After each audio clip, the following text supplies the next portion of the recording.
Seoul, Reuters. Chinese President Xi Jinping intends to visit North Korea next year after receiving an invite from North Korean leader Kim Jong-un, South Korea said on Saturday, which would make Xi the first Chinese leader to do so since 2005, Xi told South Korean President Moon Jae-in in a bilateral meeting on the sidelines of the Asia-Pacific Economic Cooperation (APEC) summit in Papua New Guinea that he would make time to visit North Korea next year.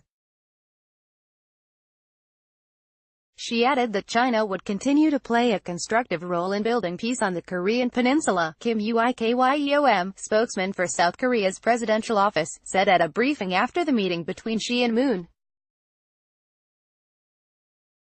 This comes at a time when negotiations between North Korea and the United States appear to have stalled over how to remove the Pyongyang's nuclear weapons.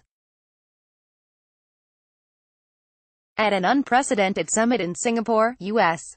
President Donald Trump and North Korean leader Kim agreed in June to work toward denuclearization and peace on the Korean peninsula and establish new relations. But the agreement was short on specifics, and negotiations have made little headway since. Xi's trip to North Korea would be the first by a Chinese president since his predecessor Hu Jintao's visit in 2005. Xi traveled to North Korea in 2008 as a vice president.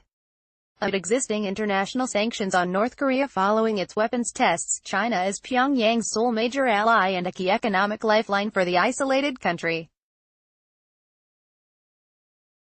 China appears to have relaxed enforcement of sanctions on Pyongyang, as relations between China and North Korea have thawed after the longtime ally of Beijing began to engage with the United States this year, a U.S. Congressional Commission said earlier this week. China's account of the bilateral meeting in Papua New Guinea made no mention of Xi planning to go to North Korea. She said that, in the past year, the situation on the Korean peninsula had undergone positive changes, returning to the correct track of talks, according to a Chinese Foreign Ministry statement. At present, the situation on the peninsula is at a critical stage, the ministry cited Xi as saying.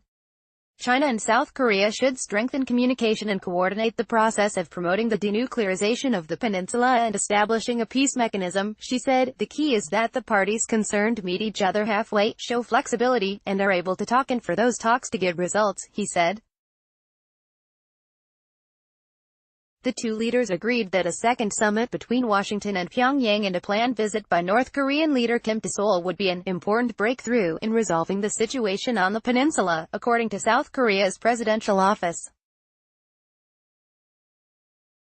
The South Korean presidential spokesman said she was also willing to come to South Korea next year at a convenient time.